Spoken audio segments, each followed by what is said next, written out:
Hey everybody, welcome to another episode of Director's Commentary on Wolfpack Hustle. I'll keep this short. It's really good to see you. I'm so glad you are watching these and I hope you're enjoying them. That being said, let's dive right into it. Thanks.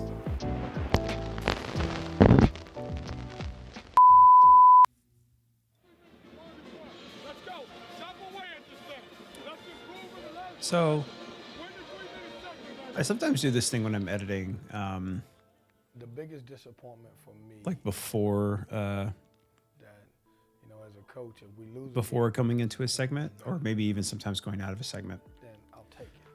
More of the sense of going into one is where I just show a little bit of black, a little bit of a blank screen while we're hearing audio from the scene that is about to be revealed. And I think as a coach, I have to let I just like doing that. I think it's kind of a nice little tease to possibly ease the viewer into what the show is about to be. Obviously, the ACC is a tough conference. Sometimes it might seem like a little bit of a gimmick, especially if I find myself like overusing it. But I think it's a nice, cool editing choice that can be something just a little different than what you're used to seeing and keeps you kind of intrigued, for lack of a better term.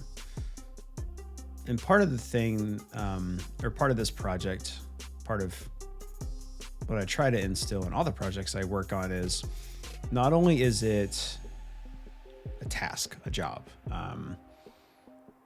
that is like a part of how I make a living, but I also try to take the opportunity for every project I worked on to serve as a vehicle for me myself to try new things or get better at what I do.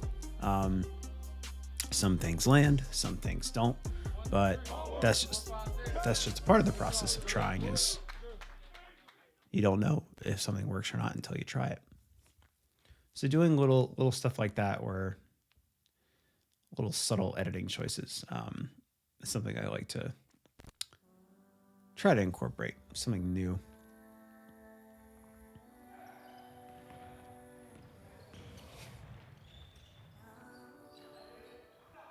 Right here. Hey, try not to throw the ball. Also these to the cool guy right little, there with the guy running with him.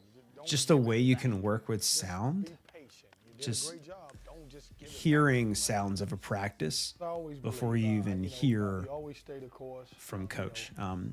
Yes, he's mic'd up in this segment, but the first thing you hear is just the ball bouncing, the sneakers squeaking, players yelling, the echo of the room.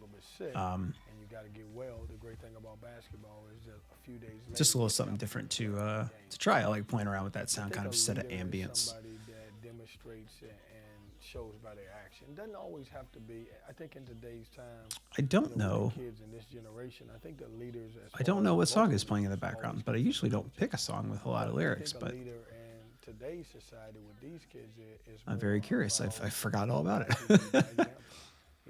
When Most likely, it's something tied to J-Mac, the person who has supplied original music for the show. It's something probably connected to him. We're probably one of the only programs. So here we start. We've done all of our staff members with coach in their name, assistant coaches, head coach.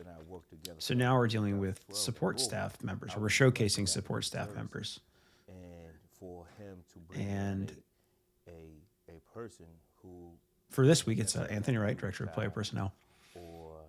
is great with And they don't have it's not a large staff passion for with the basketball team. There's, the core coaching staff, and there's individuals whose responsibility is management of the players in a way, both mostly off the court stuff, making sure they've got everything they need. Director of player personnel is to work with the student There's also folks who deal in scouting, off the field. but it's a small staff, managers, graduate assistants. Development, our life skills program, basically trying to help them and cultivate them to be. So it's kind of neat to get them to dive into the specifics of what they do in their roles. So with better when they leave than when they came. with Anthony, with the role he has been assigned, his job entails overall betterment of the student athletes.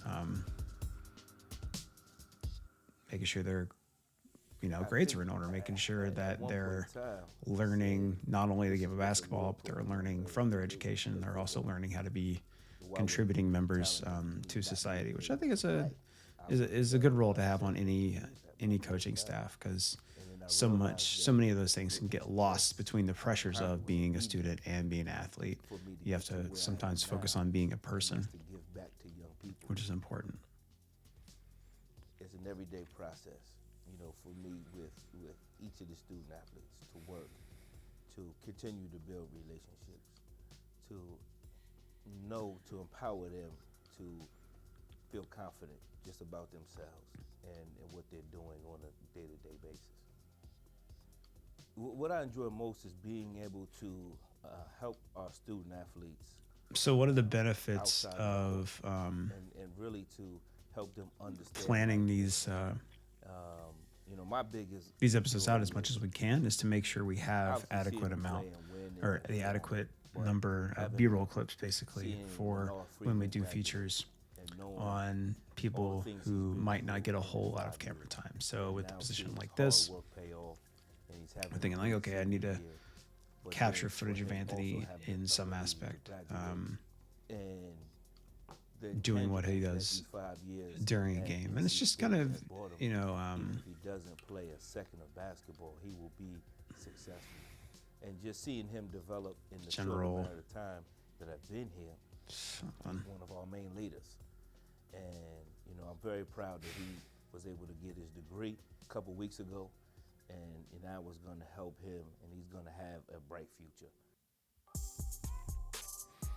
All right, so we are onto a game in Notre Dame.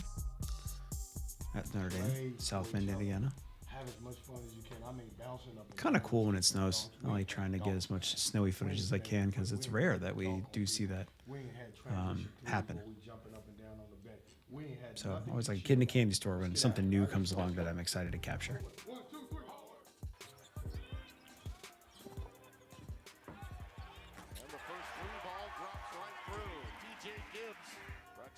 So with these away games, and using footage that is available, normally I've got like my angle, and then I have to use kind of the TV broadcast to cut things together. We also have another camera person on the side. It kind of depends, but with basketball, it's on away games. I'm definitely limited to just 2 cameras, and then the copy of the game, like the recorded version off of TV, and it's not ideal because you've got the score bug down at the bottom. The broadcast itself is in 720p, which nobody likes. My show is filmed in 1080p, which is a higher resolution, and a lot of shows are done like that. But the way a lot of these game records come through is in 720, and the way they are broadcast is in 720, which is not an ideal situation, but it does that particular flavor of broadcasting footage does use 60 frames per second. So with sports, things do look smoother, which just had that live look to it. For granted, what you're seeing right now, you're watching a video that is in 1080p, 24 frames per second. So that 60p, 720p, 60 frames per second is basically re-encoded to a bigger dimension but less frames. So it doesn't have quite as a higher resolution, but it does look pretty good as far as the motion.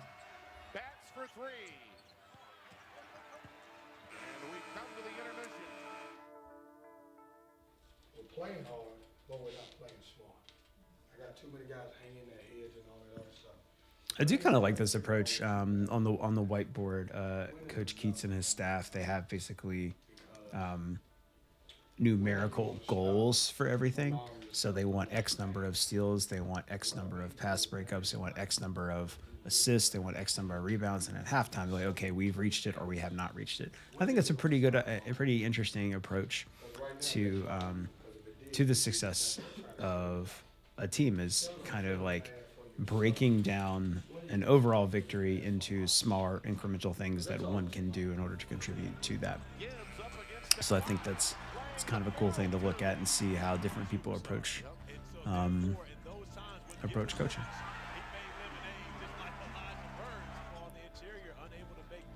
Notre Dame was very good this year. I don't know if this is the year they won the ACC tournament, but they were very good this year. So, and as a person who's capturing all this, it's basically kind of like back-to-back losses, because we kind of teased in the beginning there was that loss to Clemson, and then we've got this game against Notre Dame, which they came out, played very well, and we did not play as well as we thought, as we wanted to. So it kind of gets in your head sometimes. Like, okay, I'm just editing losses together. Like, what's going to happen here? And then when you do get a win, it feels really good. And then when can I get some help? And then we do get that.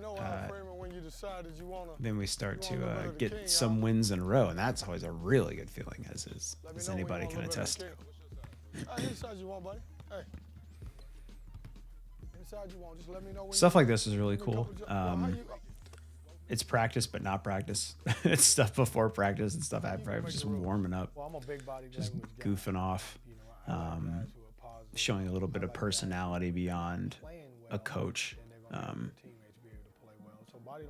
think it's just more interesting to see one person relate with another person. I think it's always more interesting than watching a coach just demand or instruct. There's value in that, but personally, I like the more personal stuff. I can't thank y'all enough for checking out this episode of Director's Commentary.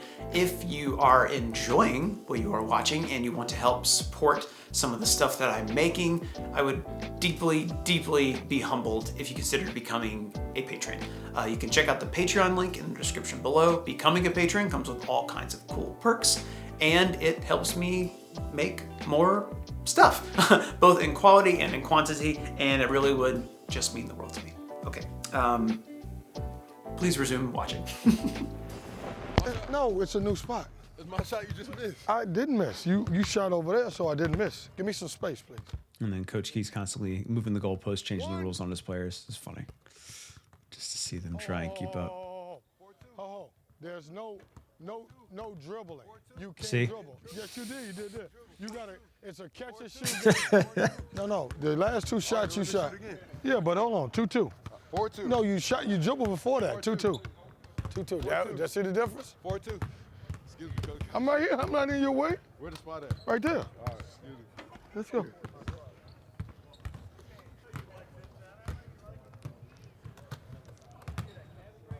Oh, my God. Stop. Time up. You only got a few seconds. Shoot it.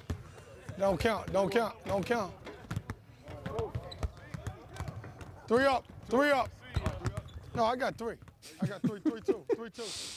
3-2. What you doing? Yeah, shoot twice. That's -1. Making up rules. Always fun.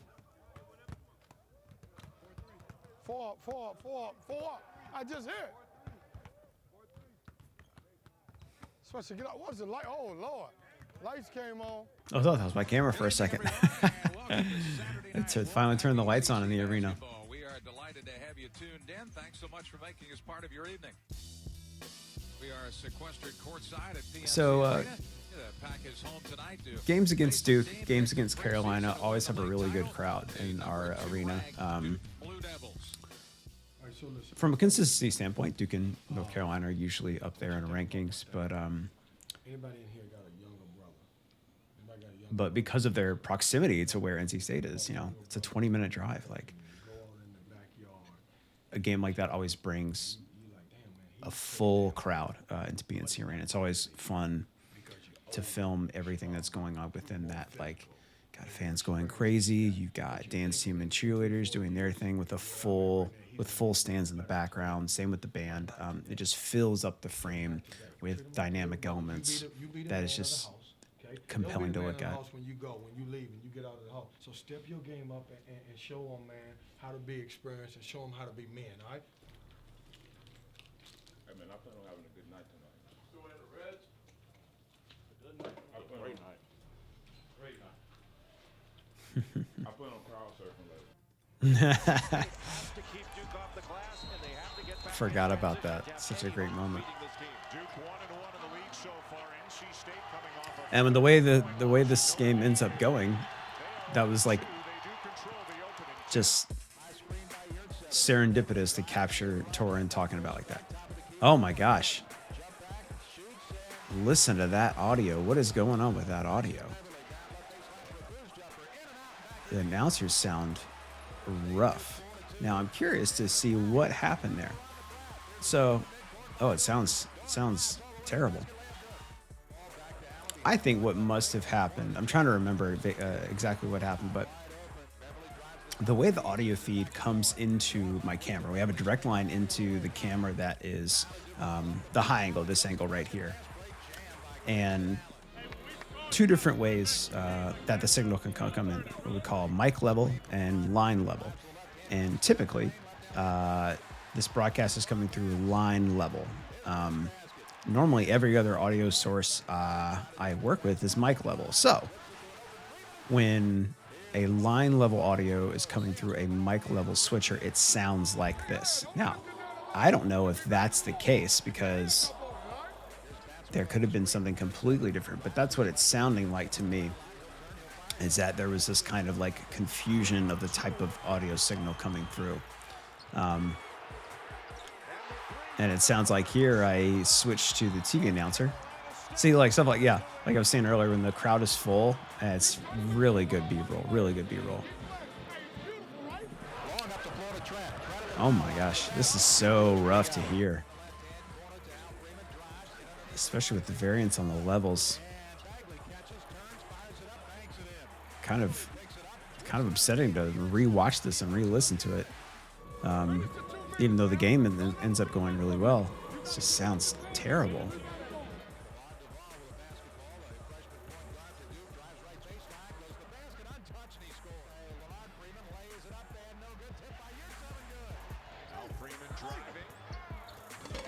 And now I switch to the TV audio when I can. I'm either doing that because there was a really good play with no call and I needed that, or I just was like, I need to use less of the radio announcer because of that signal mix-up. So it's a close game, only down by a couple points at halftime. It's a very highlight-heavy game, which is always fun to see, like when it's back and forth, when the opposing team scores a killer bucket and then we score a killer bucket. It makes it super interesting to watch. Keeps it tense.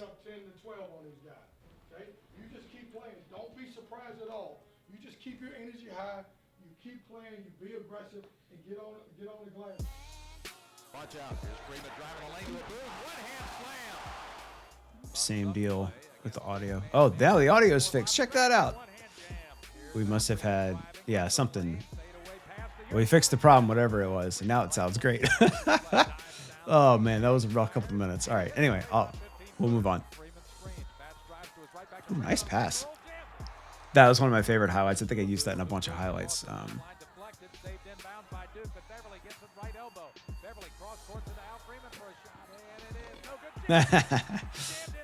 little sneak attack. Dunk.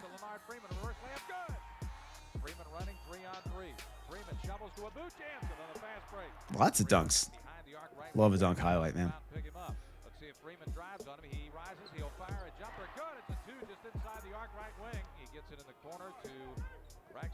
Beverly drives the baseline, reverse layup off the rim, got it! Beverly went in amongst the trees and he scored. They scrum for it. Trent picks it up ahead to Duvall. Duvall to the line, to the lane, to the hoop, he scores. Listen, we're going to play, man. Don't get conservative. Just play, all right? Just keep on playing. Here's Beverly along the left sideline. Gets the Yurt 7 screen. Drives straight on three by Beverly. Hit it! Ooh, nice shot. Oh, man, fan shots. Love some fan shots, man. Normally for these games too. Normally for those games, we've got more camera people than normal. Just capturing everything that we can. Especially when it's just, we've got enough people covering the action. Now we need somebody to cover fans. And a lot of times, that's one of my favorite things too. Oh, one of my favorite shots of all time. Torn with a 3 and 1. And I'm right, that's my angle right there. Just seeing that happen right in front of my feet. It was just so cool. So we've got State winning, beating Duke. Students are rushing the floor. It can get dangerous sometimes if you're not paying attention. But it's still exciting to see.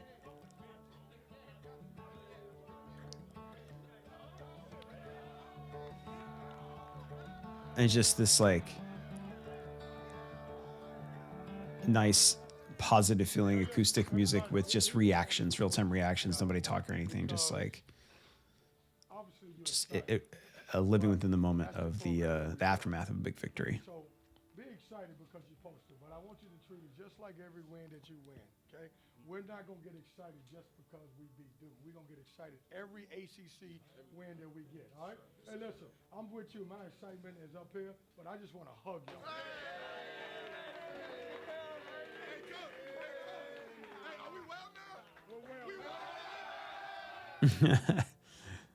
Concept of after a loss, you gotta take your medicine to get well. That's a pretty good dose of medicine right there. Students, young people who, when you're playing in the ACC, you know it's a process.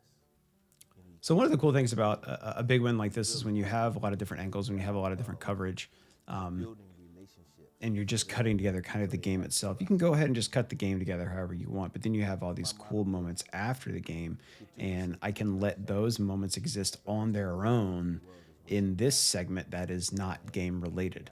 And even including just some slow-mo highlights of things that didn't quite fit the game edit, because we had such good coverage of the game and the arena, and everything went so well, and all the videographers shot their ass off. Like, I want to take that opportunity to just show those clips in this own segment just for them to exist on their own. I think that's